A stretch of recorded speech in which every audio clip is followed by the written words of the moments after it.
Sort of similar to that, but let's say sonically, like Doc, when you like get up on stage with Lamb of God, your guitar has to sound like Mark Morton, right? Like, I mean, to a degree, Kirk Hammett called me out. He goes, I heard someone playing a solo. I knew it wasn't Mark. So you're but always going to sound like you. But yeah, you have to. And I mean, that's the thing, so I started a cover band, back on the East Coast. And one of the things, we were doing, like rock and metal from the 90s, 2000s stuff. And it was really important to me to get all the details because I would always get pissed off when I would go see a cover band, and they would just kind of get it right. And and then I kind of use that skill when I would fill in for a band was like, well, don't just show up and like play the part right. Have the right kind of tone, have the right kind of guitar effect, pay attention to the dynamic, just all that little stuff. And it shows you that you're not just playing the parts, you're embodying the parts, and the tone and the sound of that particular band is paramount. Like for every gig, I'm not gonna use the same amp for every gig. I'm not gonna use the same guitars for every gig. I'm not gonna bring the same effects for every gig.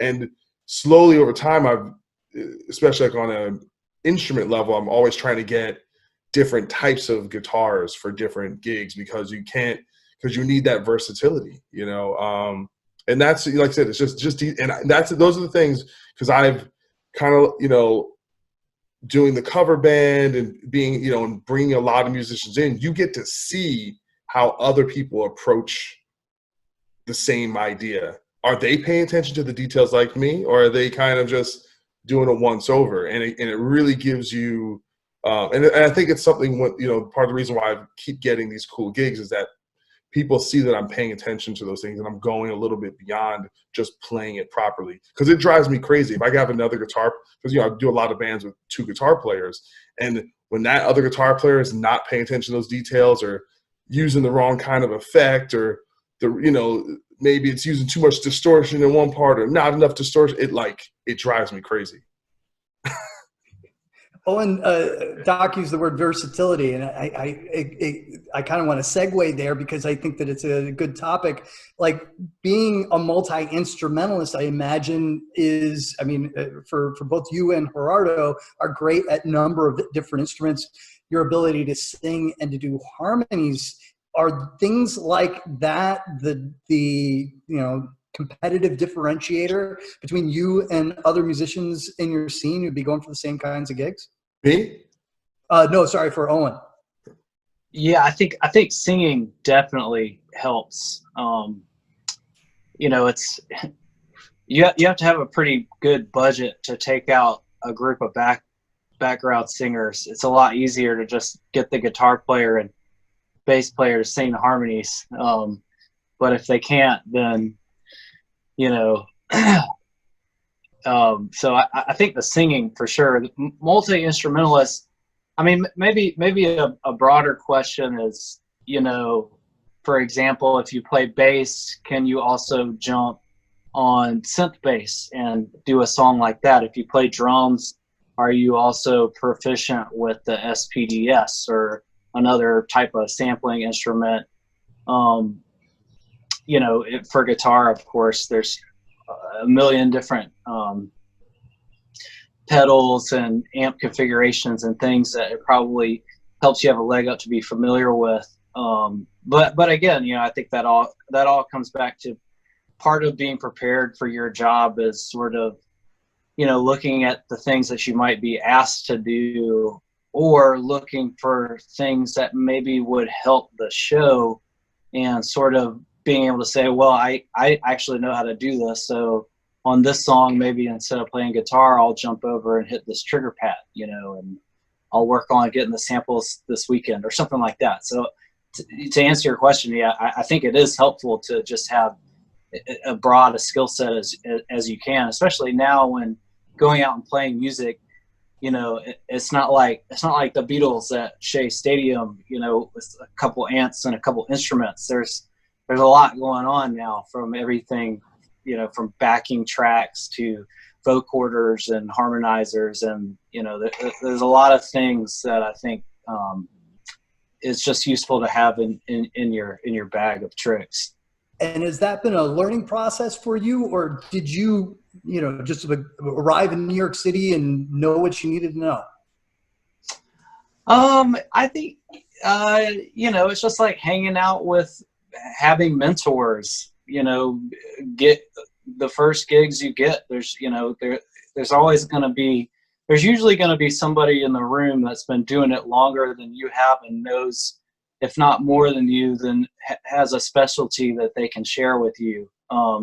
So, there's a lot of things that I'm using regularly, for my employment now that, I can single out the people that taught me how to do them. I can single out the time in my life where I was in that project that I spent, 3 weeks, working on this record with somebody, and they showed me how to use, analog tape machine or whatever it is. So I think if you have the willingness to learn and you're fortunate enough to be involved in projects where there's people who want to teach you, or at least you can glean something from. Awesome. Gerardo, you're a multi-instrumentalist as well. How crucial was that to getting your current gig? I mean, obviously it's of utmost importance. But I think, there's always going to be somebody that plays better than you. There's always going to be somebody that plays one more instrument than you. And so while all that is important, in fact, when I was auditioning for Spoon, they already had somebody lined up to fill the spot. That person ended up going on tour with somebody else and kind of dropped the gig. And so he said that he could help out for a couple of months, but at the end of the day, it turned out that we all became like pretty good friends. And like when we're on tour, we have an amazing time. We all hang out together. We all party together. It's so there's these all other skills that aren't necessarily related to the music that kind of solidify that position as well. I mean, I could throw a rock and find somebody that sings better than me for sure, or somebody that plays keyboards better than me. But, in my particular experience, since I was reliable and I was able to bring what they needed to the table, but on top of that, I kind of had the vibe that they felt comfortable with. I think that's what ultimately just made everything gel together. Well, I got to ask one last question of you before we wrap up, because we're running on time. But and I feel bad asking you in the wake of you talking about how well you party with the rest of the guys in Spoon. But Biggie from Good Fight Management in a recent panel was talking about how there's these stages in musicians' careers where it gets really challenging to keep musicians as musicians. Can you talk about your experience as a husband and father and being on the road for months at a time, and as a sideman, how challenging has that been? It's hugely challenging. I mean, especially in my experience having young children. When I went on tour for the first time with Spoon, it was a full year, and my daughter was 8 months, and my son was, however old he was, a year and a half, or almost 2 years. So yeah, it took a huge toll in a lot of respects. It took a toll in my relationship with my wife.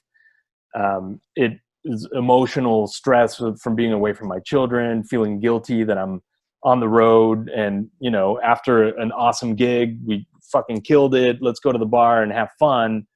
And in the back of my head, I'm like, oh, my family's at home, and my poor wife is like struggling, trying to put these two fucking kids to sleep while I'm just at the bar partying, So, I mean, there's a lot of challenges when it comes to that, but you just have to take it as it comes and do the best you can, and just always kind of recognize that you're gonna be in tough spots, and if you can figure stuff out in terms of your relationships other than the band, if it takes a toll on that, you just need to make sure that you're working hard at making everything better. Mike, I'm going to leave this to you to kind of wrap us up. Is there anything about the way that you, from a management perspective, how you work with sidemen that has evolved over the years, or something that you know now that you wish you knew then? I think for me, and as it's evolved, I've learned that the role isn't. It always takes on something different than what we initially imagined. And I think for many of the guys who are sidemen, it sounds like they never know what's going to come of it, right? Gerardo's talking about a situation that changed his entire life, whereas Owen's talking about working with all these great people, going to all these different places. Dan had a relatively comfortable existence and got kind of catapulted into a new spotlight. And Doc, just continues to amaze me with all of the opportunities that he comes into. And I don't think any one of them, nor myself, right, when we approached a situation, or at least in the past, it was like, I need you to do this thing so it can go this one way.